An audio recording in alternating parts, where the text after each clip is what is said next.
بسم الله الرحمن الرحيم الحمد لله رب العالمين والعاقبة للمتقين والصلاة والسلام على سيد الأنبياء والمرسلين وعلى آله وصحبه أجمعين برحمتك يا أرحم الراحمين. السلام علیکم ورحمۃ اللہ وبرکاتہ. امید ہے کہ آپ سب خیریت سے ہوں گے. الحمدللہ اللہ کی توفیق سے ہم عقیدہ توحید کا کورس شروع کرنے جا رہے ہیں. اس کورس کے متعلق میں نے چند دن پہلے گروپس میں اعلان بھی کیا تھا. بیسیکلی اس کورس میں ہم نے 3 کتابیں پڑھنی ہیں. کتابیں کیا ہیں؟ چھوٹے چھوٹے کتابچے ہیں. اگر کتابچہ کہا جائے تو زیادہ بہتر ہے، کتابیں تو نہیں. بہت ہی مختصر سی کتابیں ہیں. جیسا کہ اسکرین پہ بھی آپ لوگ دیکھ رہے ہوں گے، الاصول الثلاثہ، القواعد الاربع اور نواقض الاسلام. تو پہلی جو کتاب ہے الاصول الثلاثہ، یہ ہم اس نشست میں انشاءاللہ پڑھیں گے.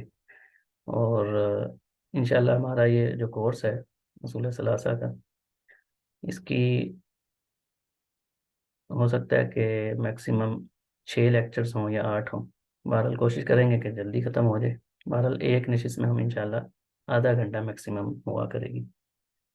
اور طریقہ کار میں نے پہلے بتایا تھا کہ اس کی آڈیو بھی سینڈ کر دیا کروں گا اور ویڈیو بھی انشاءاللہ، جس میں آپ کے ساتھ اسکرین پہ آپ کو یہ سلائڈز بھی نظر آئیں گی. سب سے پہلے تو میں اس کورس کے جن لوگوں نے تیار کیا ہے ان کا بھی شکریہ ادا کروں گا، خاص طور پہ شیخ زین عرفان حفظہ اللہ. ان کے اور بھی بہت سے کورسز ہیں اور یہ جامعہ امام سے پڑھے ہیں جنہوں نے ان سلائڈز کو تیار کیا ہے. اور جیسا کہ اعلان میں بھی کیا گیا تھا کہ ہم مختصر جو ہے مصنف کا تعارف پڑھیں گے، اس کے بعد کتاب کا تعارف بھی کریں گے، اور اس کے بعد ہم اس کتاب کو شروع کریں گے. تو آج کا جو لیکچر ہے اس میں ہم نے مصنف کے بارے میں مختصر گفتگو ہوگی. اس کتاب کا طریقہ کار کیا ہوگا، اس کی خوبیاں کیا ہیں، اہمیت کیا ہے، اور اسی طرح اس کتاب کا جو مقدمہ ہے، یہ تمہید کہہ لیجیے،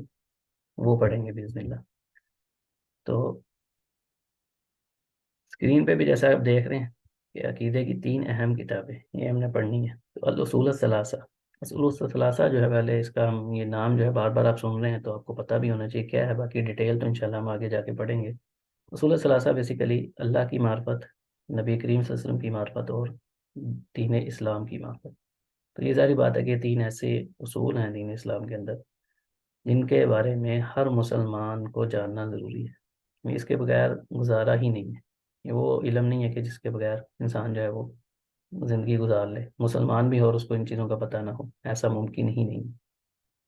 کچھ تو ڈیٹیل مسائل ہوتے ہیں جن کے بارے میں علماء جو ہے ان کی ایک گروہ ہے جو علم سیکھتا ہے، لیکن ایک عام ایسا علم جس کے بارے میں ہر شخص کو، ہر مسلمان جو خود کو مسلمان کہتا ہے، اس کے لیے ضروری ہے کہ وہ ان مسائل کو سیکھیں. تو یہ 3 مسائل ہیں اور بیسیکلی اس کتاب میں انہی 3 مسائل کے اوپر گفتگو کی گئی. اب اس کتاب کے جو مصنف ہیں ان کا مختصر سا تعارف،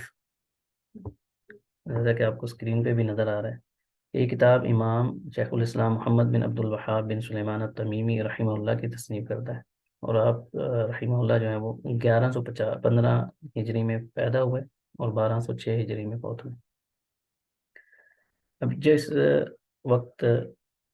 شیخ، جس علاقے میں یا جس زمانے میں شیخ پیدا ہوئے،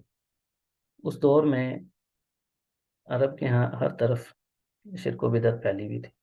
لوگ کہیں پتھروں کی پوجا کر رہے ہیں، کہیں قبروں کے طواف کر رہے ہیں، جگہ جگہ جو ہے وہ شرک و بدعت کی بھرمار تھی. ایسے میں شیخ محمد بن عبد الوہاب رحمہ اللہ، کیونکہ یہ ایک علمی گھرانے سے ان کا تعلق تھا، تو جب انہوں نے علم سیکھا تو ان کے اندر ایک دینی جذبہ اور دینی غیرت جس کو کہتے ہیں، جب انہوں نے دیکھا کہ آس پاس لوگ شرک و بدعت میں پھیلے ہوئے ہیں، یعنی جگہ جگہ شرک و بدعت پھیلی ہوئی ہے، اور لوگ کہیں قبروں کے طواف کر رہے ہیں، کہیں غیر اللہ کو پکارا جا رہا ہے، کوئی یعنی حال ہی نہیں ہے. تو حیران بھی ہوتا ہے بندہ، خاص طور پہ جو بھی بندہ شرعی علم سیکھتا ہے. اور شرک اور کفر اور اسی طرح بدعات کی سنگینی جو قرآن و سنت میں بیان ہوئی ہے اس کو دیکھتا ہے، تو کوئی یہ یعنی ایسی انوکھی بات نہیں. ہر جو بندہ بھی دینی علوم سیکھتا ہے اس کے اندر یہ دینی غیرت جاگتی ہے. وہ بھی انہوں نے بھی اپنے آس پاس کا جب ماحول دیکھا تو عقائد کی اصلاح کے لیے انہوں نے یہ کتاب لکھی الاصول الثلاثہ. نہیں، وہ والے 3 اصول جن کے بارے میں ہر مسلمان کو پتہ ہونا چاہیے، کہ جب انسان ایک ایسا مسلمان جس کو ان کے بارے میں نہیں پتہ تو وہ کس چیز کا مسلمان ہے۔ تو اس کتاب میں بیسیکلی یعنی اللہ کی معرفت، نبی کریم صلی اللہ علیہ وسلم کی معرفت اور دین اسلام کی معرفت، ان کے جو مسائل ہیں، احکام ہیں، اس کے متعلق گفتگو کی گئی۔ تو شیخ نے بھی اپنی دعوت کا آغاز کیا، اور الحمدللہ اس دعوت پھیلتے پھیلتے آج جو پورے سعودی عرب میں آپ دیکھتے ہیں، یعنی لاکھ عرب کے ہاں برائیاں ہوں گی، لیکن ایک جو ان کی سب سے بڑی خوبی ہے، جو یہاں ہر شخص اس بات کی گواہی دیتا ہے، جو چاہے ایک مرتبہ بھی یہاں وزٹ کے لیے آیا ہے، عمرے پہ یا حج پہ یا یہاں پہ رہ کے گیا، وہ اس بات کی گواہی ضرور دے گا کہ یہاں پہ شرک کا نام و نشان نہیں آپ کو کہیں پہ نظر آئے گا، اور ہر طرح کی برائیاں دیکھنے میں ملتی ہیں، لیکن شرک کا نام و نشان نہیں ہے، بچے سے لے کے بڑے تک، بوڑھا ہو جوان ہو، اس کے اندر یہ والا مسئلہ نہیں۔ تو یوں سمجھ لیجئے کہ یہ شیخ رحمہ اللہ کی ان کتابوں کا اور دوسرا شیخ کی دعوت کا ہی اثر ہے جو آج تک ہمیں نظر آ رہا ہے، اور یہی وجہ ہے اس کتاب کی اہمیت کی۔ ایک یہ بھی آپ اندازہ لگا سکتے ہیں کہ اس کتاب کو آج بھی عرب کے ہاں اپنے بچوں کو حفظ کرواتے ہیں عرب، اس کتاب کو، ان کو بچوں کو حفظ ہوتی ہیں، خاص طور پہ جو دینی مدارس وغیرہ ہوتے ہیں ان میں ان کو حفظ کروائی جاتی ہیں کتابیں، کیونکہ یہ وہ مسائل ہیں جن کے بارے میں ہر مسلمان کو پتہ ہونا چاہیے، اور یہی وجہ ہے کہ یہاں کے جو بچے بھی ہیں ان کو بھی اگر آپ اللہ کے بارے میں سوال کریں تو ان کو پتہ ہوگا کہ اللہ کہاں ہے، اللہ کے جو اللہ کے اسماء و صفات کے بارے میں کیا عقیدہ ہے اہل سنت والجماعت کا، تو یہ ان کو پتہ ہوتا ہے۔ وجہ کیا ہے کہ ان کو شروع سے ہی عقیدہ توحید کی تعلیم دی جاتی ہے، تو یہ بنیادی کتب میں شامل ہے، اور ایک تو یہ بہت مختصر ہے، دوسری اس کتاب کی جو اہمیت ہے وہ یہ ہے کہ اس کتاب میں شیخ صاحب نے کہیں پر بھی کوئی ایک بات بھی ایسی نہیں کی جس میں انہوں نے دلیل نہ دی ہو، یعنی قرآن کی آیت یا نبی کریم صلی اللہ علیہ وسلم کا فرمان ساتھ میں لازمی ذکر کی ہے، اور یہی وجہ ہے کہ آج شیخ رحمہ اللہ کو فوت ہوئے غالباً یعنی 300 سال ہونے والے ہیں، یا 250 سال سے اوپر ہو گئے تقریباً، کیونکہ 1206 میں فوت ہوئے ہیں تو آج 1445 چل رہا ہے، تو یعنی 200 سال سے زیادہ کا عرصہ ہو گئے، لیکن عقیدہ توحید اس قدر مضبوط ہے ان لوگوں کا کہ اگر آپ کسی سے پوچھیں کہ ان کی قبر کہاں ہے تو شاید بہت سے لوگوں کو ان کی قبر کے بارے میں بھی پتہ نہیں ہوگا شیخ کی، کیونکہ شیخ نے اپنی ذات کی طرف دعوت نہیں دی، آپ کی دعوت جو ہے اس میں کہیں پہ بھی یہ نہیں کہ شخصیت کی طرف دعوت دی ہو کہ مجھے مانے یا میں کوئی بڑا ہوں، ایسا نہیں،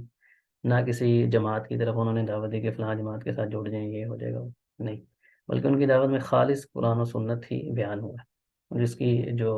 دلائل ہیں وہ آگے آپ دیکھیں گے تو آپ کو خود بھی اندازہ ہو جائے گا کہ شیخ نے کوئی ایک بات بھی ایسی نہیں کی، جتنی باتیں کی کوئی ایک لفظ بھی بولا ہے، چھوٹا سا بھی، چھوٹا بھی کوئی بھی مسئلہ بیان کیا ساتھ میں اس کی دلیل یا تو قرآن سے ذکر کیا یا نبی کریم صلی اللہ علیہ وسلم کے فرمان سے۔ تو جیسا کہ ہر کتاب کے وہ یا تو تمہید ہوتی ہے یا مصنف جو ہے اس کا مقدمہ لکھتا ہے کتاب کا، تو اس کا بھی آج کی نشست میں تو ہم تمہید اور مقدمے کے متعلق ہی پڑھیں گے، باقی جو 3 اصول ہیں جن کے بارے میں ہم تفصیلاً پڑھیں گے انشاءاللہ، وہ آئندہ جو نشست ہوگی اس میں انشاءاللہ پڑھیں گے۔ جیسا کہ اس کتاب کا جو نام ہے، اور یہ شروع میں آپ کے سلائیڈ میں بھی دیکھ رہے ہیں کہ لکھا ہوا کہ امام صاحب کا جو طریقہ کار ہے نا اس کتاب میں ہم نے یعنی کیا طریقہ کار ہے کہ وہ سب سے پہلے ایک مسئلہ ذکر کرتے ہیں، پھر ان الفاظ کے ساتھ ان الفاظ کے ساتھ وہ لکھتے ہیں کہ والدلیل قول تعالیٰ یا کما قال تعالیٰ، یعنی اس مسئلے کی، اس بات کی جو دلیل ہے وہ اللہ تعالیٰ کا یہ فرمان ہے، یہ کہہ کر وہ دلیل ذکر کرتے ہیں، پہلے مسئلہ بیان کرتے ہیں پھر کیا کرتے ہیں، دلیل ذکر کرتے ہیں، تو وہ دلیل یا تو قرآن سے ہوتی ہے یا نبی کریم صلی اللہ علیہ وسلم کے فرمان سے۔ تو یہ وجہ کہ یہ جو کتاب ہے یہ جہاں علماء تو اسے فائدہ اٹھاتے ہی ہیں، عوام الناس کے لیے بھی انتہائی مفید ہے، عوام الناس بلکہ علماء جو ہیں یا طلباء جو ہیں جو دین کے طلباء ہیں جنہوں نے مزید آگے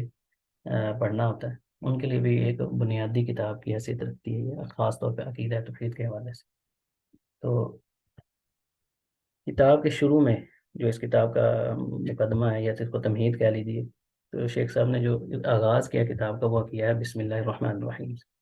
پہلے ہم اس سلائڈس کے بارے میں ایک بات یاد آ گئی وہ بتا دوں کہ طریقہ یہ ہوگا کہ ہم سلائڈ کا جو پہلا حصہ ہوگا یہ اوپر والا، یہ والا، اس میں جو کتاب کا متن ہے جیسا کہ سائڈ پہ لکھا بھی ہے متن الکتاب، کتاب کا متن، متن سے مراد ہے کہ جو امام صاحب نے جو عبارتیں لکھی ہیں، جو کتاب انہوں نے لکھی ہے اسی کی عبارت یہاں پہ ہوگی، اور جو نیچے والا ہے سلائڈ کا یہ دوسرا حصہ جو ہے اس میں اس کتاب یعنی جو متن میں اہم مسائل ذکر ہوئے ہیں ان کا خلاصہ ہوگا پوائنٹس کی شکل میں، باقی تفصیل تو میں ساتھ ساتھ ذکر کرتا جاؤں گا۔ تو شیخ رحمہ اللہ فرماتے ہیں اعلم رحمک اللہ انہ یجب علینا تعلم اربع مسائل، تو یوں سمجھ لی کہ یہ جو اب بات کرنے جا رہی ہیں یہ تمہید ہے اس کتاب کی، یا اس کتاب کا مقدمہ ہے۔ تو انہوں نے شروع میں کیا کہا کہ جان لیجیے، پہلے تو یہ کہ بسم اللہ سے آغاز کیا، اور بسم اللہ سے آغاز انہوں نے کیوں کیا؟ کیونکہ یہ نبی کریم صلی اللہ علیہ وسلم کی سنت ہے کہ آپ صلی اللہ علیہ وسلم جب بھی کسی کو خط لکھتے یا کوئی اہم بات لکھوانی ہوتی تو شروع میں بسم اللہ کرتے، یعنی بسم اللہ سے شروع کرتے۔ تو یہ نبی کریم صلی اللہ علیہ وسلم کی سنت پر عمل کرتے ہوئے شیخ صاحب نے کتاب کا جو آغاز ہے وہ بسم اللہ الرحمن الرحیم سے کیا، تاکہ اللہ کی برکت اور استعانت حاصل ہو اور نبی کریم صلی اللہ علیہ وسلم کی سنت پر عمل بھی ہو جائے۔ اس کے بعد شیخ صاحب نے جو آغاز کیا وہ شروع میں ہی اس کتاب کو جتنے بھی پڑھنے والے لوگ ہیں قارئین کے لیے شیخ صاحب نے دعا کی کہ قارئین اللہ تم پر رحم فرمائے۔ تو اس سے یہ پتہ چلتا ہے کہ جو استاد ہے اس کو اپنے شاگردوں کے لیے جب بھی وہ لیکچر دے اس کے لیے دعا بھی کرنی چاہیے۔ دوسرا یہ ہے کہ انہوں نے لفظ استعمال کیا رحمک اللہ، کہ اللہ آپ پر رحم فرمائے، اللہ کی آپ پر رحمت ہو۔ تو ہمارا ایک کنسیپٹ یہ بھی ہے کہ رحمت کی دعا صرف اس شخص کے لیے کی جاتی ہے جو دنیا سے جا چکا ہے، یعنی جو فوت ہو گیا اس کے لیے ہم کہتے ہیں رحمہ اللہ، جو زندہ ہے اس کے لیے حفظ اللہ۔ تو اگرچہ ایک عام طور پہ طریقہ کار یہی ہے، لیکن یہ اس سے یہ نہیں ہے کہ کوئی زندہ بندے کے لیے رحمت کی دعا نہیں کی جا سکتی، بلکہ کی جا سکتی۔ اور اس کتاب کا آغاز دیکھیں کہ بسم اللہ سے ساتھ ہی انہوں نے کیا کہا کہ جو بھی شخص جو بھی اس کتاب کو پڑھ رہا ہے اس کو مخاطب کرتے ہوئے شیخ نے اس کے لیے رحمت کی دعا کی کہ اللہ تعالیٰ تم پر رحم فرمائے، یعنی انسان جو ہے اس کے جو رحمت کی دعا کی ہے اس کا مطلب کیا ہے کہ اللہ آپ کے گزشتہ گناہوں کو معاف فرمائے اور مستقبل میں مزید خیر کی آپ کو توفیق عطا فرمائے، کہ آپ کے گزشتہ گناہ معاف کرے اور آئندہ جو ہے آئندہ کی جو زندگی ہے اس میں آپ خیر کے کام کریں۔ ایک طرح رحمت کا ہی مطلب ہوتا ہے۔ تو انہوں نے بڑے ہی خوبصورت انداز میں اس کتاب کا آغاز کیا۔ یہاں پہ انہوں نے فرمایا کہ ہم سب کے لیے ضروری ہے کہ ہم 4 مسائل کے متعلق جانیں، اور پھر ان کو نمبر وائز ان مسائل کا ذکر کیا۔ وہ 4 مسائل کون سے ہیں؟ پہلا جو مسئلہ ہے وہ ہے علم حاصل کرنا، اور علم حاصل کرنے سے مراد یہاں پہ کیا ہے؟ وہ ہے اللہ کی معرفت، یعنی اللہ کے بارے میں جاننا، اور دوسرا ہے نبی کریم صلی اللہ علیہ وسلم کی معرفت، اور تیسرا جو ہے وہ دین اسلام بالادلہ، دلائل کے ساتھ دین اسلام کو سیکھنا۔ یعنی سب سے پہلے جو ایک مسلمان ہے اس کے لیے ضروری ہے کہ وہ اللہ کی معرفت، اس کو اللہ کون ہے، اللہ کہاں ہے، اللہ کے اسماء و صفات کے بارے میں اس کو پتہ ہو، توحید کیا ہے اس بارے میں۔ دوسرا، ہر مسلمان کے لیے ضروری ہے کہ کلمے میں ظاہری بات ہے کہ ہم پڑھتے ہیں لا الہ الا اللہ محمد رسول اللہ، اس کو پتہ ہو کہ ہمارے نبی کون ہے۔ صرف نام کا پتہ ہونا یہ کافی نہیں ہے، بلکہ آپ کے سیرت، آپ کے احکامات کا پتہ ہو، اور آپ کا احترام کیا ہے، آپ کا رتبہ اور منزلت کیا ہے، اس بارے میں جاننا ضروری ہے۔ یعنی جو بھی آپ سے ریلیٹڈ باتیں ہیں، چیزیں ہیں، ان کے بارے میں ہر انسان کو، خاص طور پہ مسلمان جو ہیں ان کے لیے ضروری ہے کہ جس نے کلمہ پڑھا ہے وہ ان چیزوں کو جانے۔ اور تیسری چیز ہے کہ جو اسلام کے بنیادی احکام ہیں، جیسے ارکان اسلام ہے 5 ہیں، اسی طرح ایمان کے ارکان ہیں، دیگر جو معاملات ہیں ان کو دلائل کے ساتھ جانے۔ یہ نہیں کہ سنی سنائی بات ہے اس کو اسلام سمجھ لیا، ایسا نہیں، بلکہ یہاں پہ کیا کیا کہ معرفت دین الاسلام بالادلہ، دلائل کے ساتھ جو ہے وہ دین اسلام کی معرفت حاصل کرے۔ تو ان 4 مسائل کا سیکھنا جو ہے ہر مسلمان مکلف پر لازمی ہے، جو بھی بالغ ہے مکلف ہے اس کے لیے ضروری ہے کہ وہ ان 4 مسائل کو جانے اور ان کے دلائل کیا ہیں۔ اور دوسرا مسئلہ جو ہے وہ ہے مسئلہ ثانیہ جو ہے وہ ہے العمل بہ، یعنی سب سے پہلے تو آپ نے علم حاصل کرنا ہے، اور کیا صرف علم حاصل کرنا کافی ہے کہ علم حاصل کرے بس؟ نہیں، بلکہ کیا ہے وہ العمل بہ، اس کے اوپر عمل بھی کرنا ہے، کیونکہ جو عمل ہے، جو مفید علم ہے، جس کو کہتے ہیں علم نافع، جس کا نبی صلی اللہ علیہ وسلم دعا بھی کیا کرتے تھے کہ اللہم انی اسألک علما نافعا وعملا متقبلا ورزقا طیبا، جو فائدہ مند علم ہے وہ وہی ہے جس پر آپ عمل کرتے ہیں۔ علم آ گیا لیکن اس پہ عمل نہیں کیا تو پھر اس کا فائدہ ہی نہیں ہے، اس علم کا فائدہ نہیں، بلکہ ہو سکتا ہے کہ وہ وبال بن جائے، عمل ہی نہیں کیا۔ علم ہونے کے باوجود اگر انسان عمل نہیں کرتا تو یہ بڑا سنگین معاملہ ہے، جیسا کہ سورہ فاتحہ میں بھی ہم پڑھتے ہیں کہ اہدنا الصراط المستقیم صراط الذین انعمت علیہم غیر المغضوب علیہم ولا الضالین۔ تو غیر المغضوب علیہم ولا الضالین میں یہود و نصارہ مراد ہے، کہ یہودیوں کے پاس علم تھا لیکن وہ عمل نہیں کرتے تھے، تو ان پہ بھی اللہ کا غضب نازل ہوگا۔ اور جو عیسائی تھے، جن کو نصارہ کہا جاتا ہے، جو عیسیٰ علیہ السلام کے پیروکار تھے، ان کے پاس علم نہیں تھا لیکن وہ عمل کرتے تھے، یعنی بغیر علم کے عمل کر رہے ہیں۔ تو یہاں پہ امام صاحب نے سب سے پہلا جو مسئلہ وہ ہے علم حاصل کرنا، اس کے بعد عمل ہے۔ یہ نہیں کہ ایک شخص عمل کر رہا ہے اس کو پتہ نہیں ہے کہ وہ عمل کیوں کر رہا ہے یا یہ عمل ثابت بھی ہے یا نہیں ہے. تو پہلے علم حاصل کرنا ضروری ہے، اس کے بعد عمل کرنا ہے. یہ جو بھی آپ عمل کر رہے ہیں اس کے بارے میں پتہ ہو کہ یہ واقعی دین اسلام کا اس میں کوئی حکم ہے یا نہیں ہے، یہ سنت ہے یا نہیں. ایک شخص کو پتہ ہی نہیں ہے، خود سے دین سمجھ کے کسی چیز کو عمل کر لینا یا کسی چیز کو اچھا سمجھنے لگ جانا یا دین کا حصہ سمجھنا، ظاہری بات ہے ایسا کرنے کا کوئی فائدہ ہی نہیں ہوگا. جہالت کی بنیاد پر اکثر لوگ ایسا کرتے ہیں. تو دوسرا مسئلہ جو امام صاحب نے بیان کیا وہ ہے العمل به، یعنی سب سے پہلے علم حاصل کرنا ہے، پھر اس پہ عمل بھی کرنا ہے. اور علم کس چیز کے بارے میں حاصل کرنا ہے وہ ہم نے پڑھ لیا کہ اللہ کی معرفت اور نبی کریم صلی اللہ علیہ وسلم کی معرفت اور دین اسلام دلائل کے ساتھ. کیونکہ علم تبھی فائدہ مند ہوگا یا عمل جو ہے تبھی فائدہ مند ہوگا جب وہ علم کی بنیاد پہ ہوگا، اس کی جو بنیاد ہے وہ علم ہوگی. ایسا عمل جس کی بنیاد علم ہی نہیں ہے، جہالت کی بنیاد پہ سنی سنائی بات ہے یا لوگوں نے دیکھ لی لوگ ایسے کریں وہ بھی ایسے کرنے لگ گئے، تو ایسے عمل کا کوئی فائدہ نہیں. یعنی جو آپ عمل کر رہے ہیں اس کا پتہ ہوا آپ کو، تو اس لیے پہلے علم ضروری ہے، اس کے بعد عمل. مسئلہ تو ثالثہ، جو تیسرا مسئلہ امام صاحب نے ذکر کیا، جیسا کہ میں نے شروع میں بتایا تھا کہ یہ کوئی بھی بات کریں گے تو اس کے ساتھ دلیل بھی ذکر کریں گے. تو پہلے انہوں نے دو مسئلے ذکر کیے اور ساتھ میں اب تیسرا آگے ان کی دلیل بھی آ رہی ہے. تو تیسرے میں کہتے ہیں کہ الدعوۃ الیہ، یعنی پہلے علم حاصل کر لیا اس کے بعد عمل کرنا ہے. اور پھر صرف اپنے تک کافی نہیں رکھنا کہ ٹھیک ہے میں نے علم حاصل کر لیا اس پہ عمل کر لیا اور بس اپنی مست زندگی جینا لگنی، ایسا نہیں. بلکہ ضروری ہے کہ انسان جو ہے وہ کیا کرے، وہ اس کی طرف دعوت بھی دے. یعنی جو بھی آپ نے علم حاصل کیا ہے آپ نے خود تو عمل کر لیا ہے، تو کیا صرف آپ کا اپنے عمل کر لینا کافی ہے؟ نہیں، بلکہ یہ ضروری ہے کہ جو آپ نے علم حاصل کیا اس پہ عمل کیا، اب آپ کے لیے ضروری ہے کہ آپ اس کی طرف لوگوں کو دعوت بھی دیں، معاشرے کے اندر اصلاح کریں لوگوں کی. اگر لوگوں کے پاس علم نہیں ہے تو ان کو علم سکھائیں، ان کو عمل کی ترغیب دیں. دین حق اگر آپ کے پاس آ گیا ہے، آپ کو پہچان ہو گئی، تو آپ اپنے تک نہ رکھیں بلکہ لوگوں کے تک اس خیر کو پہنچائیں. اور جو چوتھا مسئلہ ہے وہ ہے الصبر علی الاذى فیہ. چوتھا مسئلہ یہ ہے کہ جب آپ ظاہری بات ہے کہ دعوت دیں گے، حق کی تلقین کریں گے، لوگوں کو عمل کی تو ترغیب دلائیں گے، تو ظاہری بات ہے کہ مسئلے مسائل بھی ہوں گے. کہیں آپ کو تانے سننے پڑیں گے، کہیں پہ ہو سکتا ہے کہ مار بھی کھانی پڑے، کہیں پہ طرح طرح کی مشاکل اور مسائل کا سامنا کرنا پڑ سکتا ہے، جیسا کہ نبی کریم صلی اللہ علیہ وسلم کو بھی ہوا تھا. تو چوتھا مسئلہ یہ کہ جب اس طرح کے راستے میں حق کی تلقین کرتے ہوئے، تبلیغ کرتے ہوئے، اللہ کے راستے میں جہاد کرتے ہوئے جو بھی معاملہ کرنا ہے، دعوت دینی ہے، اس معاملے میں آپ کو جن مشکلات کا سامنا کرنا پڑے ان پر صبر کرنا ہے. اور اس کی دلیل امام صاحب نے یہ جو چاروں مسائل ذکر کی ہیں، جیسا کہ میں نے شروع میں کہا تھا کہ اس کتاب کی بنیادی جو خوبی ہے وہ یہی ہے. امام صاحب نے کہیں اپنی نہ شخصیت کی طرف دعوت دی ہے نہ کسی جماعت کی طرف، صرف مسئلہ ذکر کیا ساتھ ہی دلیل، مسئلہ ذکر کیا ساتھ ہی دلیل ذکر کر بس.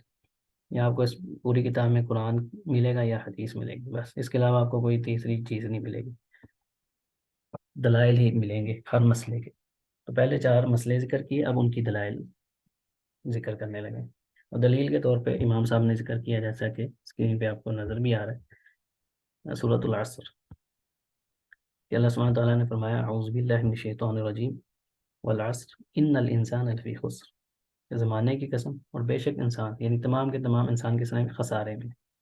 الا الذین آمنوا وعملوا الصالحات وتواصوا بالحق وتواصوا بالصبر، سوائے ان لوگوں کے جو ایمان لائے، انہوں نے نیک اعمال کیے، حق کی تلقین کی اور صبر کی. یعنی ایک دوسرے کو وصیت کر رہے ہیں، حق کی تبلیغ کر رہے ہیں، اپنے تک نہیں.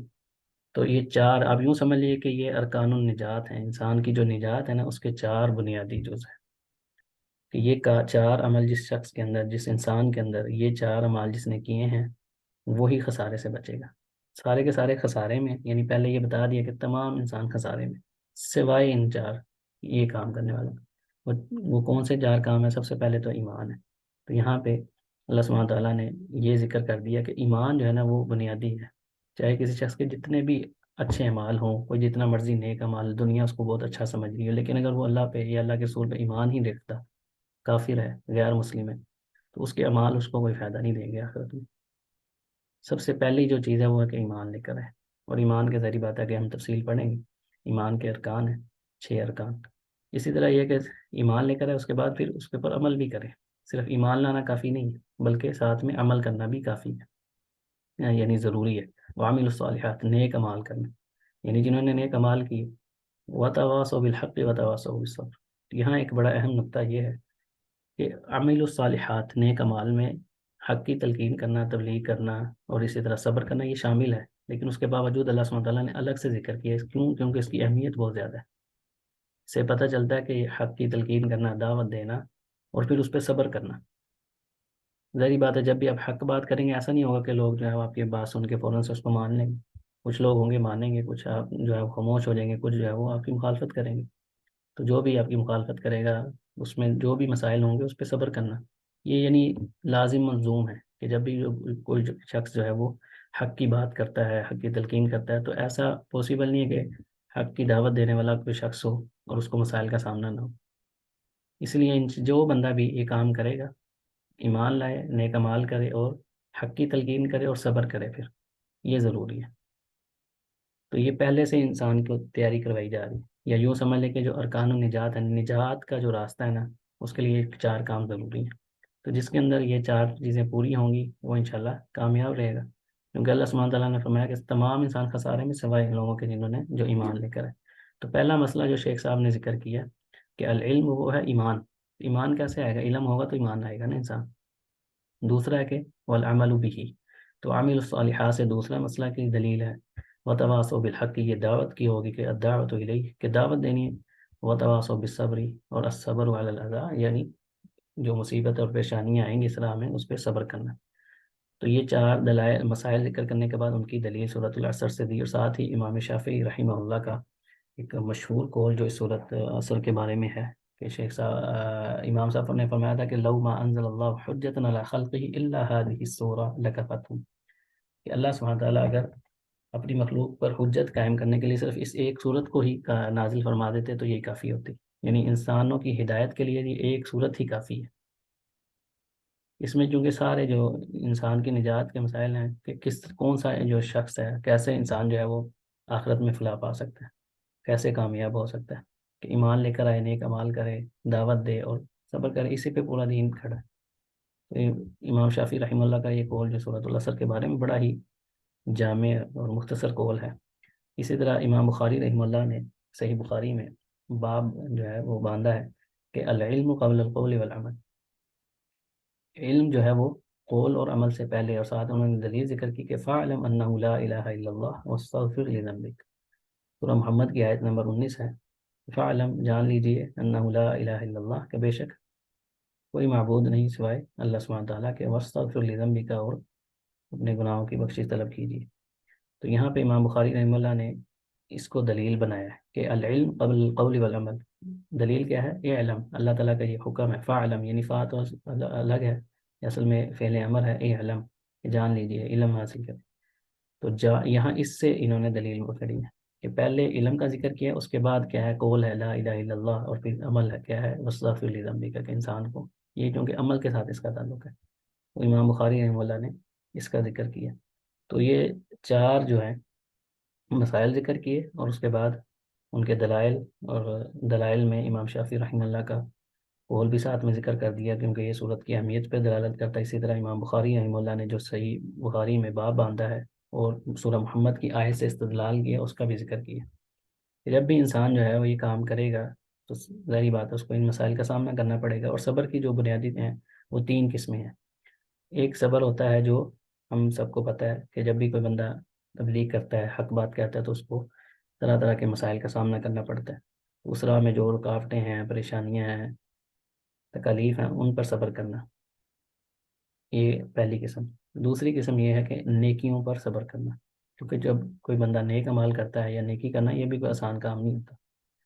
نیکیوں پر صبر کرنا، ان پر استقامت دکھانا، مستقیم رہنا، مسلسل نیکیاں کرنا، یہ بھی کوئی آسان کام نہیں ہے۔ بعض اوقات ہوتا ہے کہ انسان نے جذبات میں آ کے کوئی ایک دفعہ نیکی شروع کی، اس کے بعد دوبارہ چند دن بعد پھر پہلے جیسا ہو گیا، ایسا نہیں، بلکہ مسلسل کرنا۔ اسی طرح فجر کی نماز پڑھنا، خاص طور پر سردیوں میں ٹھنڈے پانی سے وضو کرنا یا مسجد کی طرف جانا، یہ کوئی آسان کام تو نہیں ہوتا، اپنے نفس کے ساتھ جہاد کرنا پڑتا ہے، لڑنا پڑتا ہے، صبر کرنا پڑتا ہے۔ تو یہ نیکیوں پہ صبر ہے، تو یہ صبر کی دوسری قسم ہے۔ صبر کی جو تیسری قسم ہے وہ ہے برائیوں پر، گناہوں پر صبر کرنا۔ اس کا مطلب یہ ہے کہ انسان جو ہے گناہ کے وسائل بھی ہیں، کر سکتا ہے لیکن نہ کرے، اپنے آپ کو کنٹرول کرے، صبر کرے کہ اگر میں نے ایسا کیا تو یہ اللہ کی نافرمانی ہوگی، اللہ کے رسول کی نافرمانی ہوگی۔ تو نیکیوں پر صبر کرنا، گناہوں پر صبر کرنا، اور اللہ کے راستے میں آنے والی تکالیف پر صبر کرنا، یہ 3 قسمیں ہیں صبر کی، جو ہر مسلمان کے لیے ضروری ہے کہ ان پہ عمل کرے۔ امام صاحب نے، جیسا کہ میں نے شروع میں بتایا تھا کہ کوئی بھی بات کریں گے تو ساتھ اس کی دلیل ذکر کرتے ہیں، تو یہاں پہ بھی انہوں نے امام صاحب نے بڑی زبردست، یعنی مختصر، ایک تو یہ کتاب بڑی مختصر ہے، اور دوسرا اس کی سب سے بڑی خوبی ہے کہ اس میں ہر بات، ہر مسئلے کی ساتھ میں دلیل ذکر کی ہے۔ امام شافعی رحمہ اللہ کا مختصر سا تعارف یہ ہے کہ ان کا جو نام ہے امام شافعی، ایک پورا ان کے نام پہ پورا مذہب ہے، فقہی مذہب، اور جیسے ہمارے ہاں احناف زیادہ ہیں پاکستان میں، اسی طرح کچھ ممالک میں ان کی فقہ پہ عمل کرنے والے ہیں زیادہ تر۔ تو امام شافعی رحمہ اللہ جو ہے، ان کا نام تھا محمد بن ادریس الشافعی رحمہ اللہ، جو 204 ہجری میں فوت ہوئے، اور یہ امام مالک رحمہ اللہ کے شاگرد تھے، اور آگے سے ان کے جو شاگرد تھے وہ امام احمد بن حنبل رحمہ اللہ، جو جن کو امام السنہ کے نام سے، امام اہل سنہ کے نام سے جانا جاتا ہے۔ تو بہت ہی جلیل القدر شخص تھے، ان کی بہت سی کتابیں ہیں، اور انتہائی ذہین، اور دینی معاملات میں ان کی بہت سی کتابیں آج بھی پڑھائی جاتی ہیں، مدارس میں بھی، اسی طرح یونیورسٹیز میں ان کی کتابیں پڑھائی جاتی ہیں۔ اس کے بعد امام بخاری رحمہ اللہ کا ہم نے ذکر کیا، تو امام بخاری رحمہ اللہ کا جو نام ہے وہ ہے محمد بن اسماعیل البخاری، محمد بن اسماعیل بخاری رحمہ اللہ، اور ان کی وفات جو ہے وہ 256 ہجری میں ہوئی تھی، اور ان کے کتابیں تو بہت سی ہیں، لیکن سب سے مشہور جو کتاب ہے جس کو کہا جاتا ہے کہ اصح الکتاب بعد کتاب اللہ، یا اصح الکتب بعد کتاب اللہ، کہ کتاب اللہ کے بعد، یعنی قرآن پاک کے بعد جو سب سے صحیح ترین کتاب ہے وہ امام بخاری رحمہ اللہ نے جو احادیث جس میں جمع کی ہیں، صحیح بخاری وہ ہے۔ تو آج تک جو ہے وہ سب سے پوری امت میں معروف ہے ان کی کتاب، کہ احادیث میں سب سے صحیح ترین کتاب جو ہے وہ انہی کی ہے۔ اس کے بعد امام صاحب ہمارا، بلکہ آج کا جو ہے، ایک منٹ،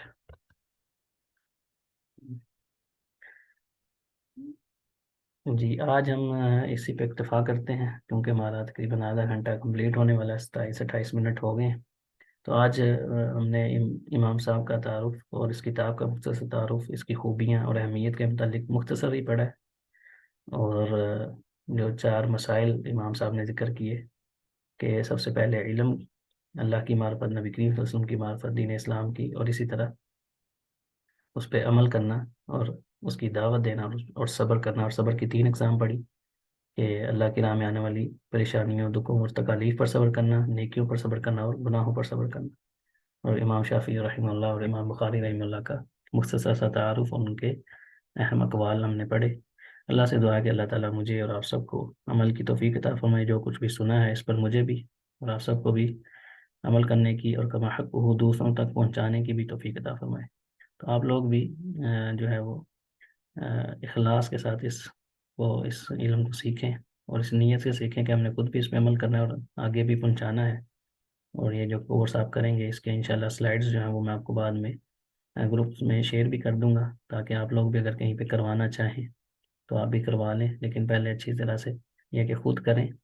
سمجھ لیں، اس کے بعد آپ لوگ بھی کروا سکتے ہیں۔ تو اللہ سے دعا ہے کہ اللہ تعالیٰ مجھے آپ سب کو عمل کی توفیق عطا فرمائے، جو کچھ بھی ہم سے کمی کوتاہی ہوئی ہے اللہ تعالیٰ اسے معاف فرمائے۔ بارک اللہ لی ولکم ولسائر المسلمین، سبحانک اللہم وبحمدک، نشہد ان لا الہ الا انت، نستغفرک ونتوب الیک، وصلی اللہ علی نبینا محمد وعلی آلہ وصحبہ اجمعین۔ السلام علیکم ورحمۃ اللہ وبرکاتہ۔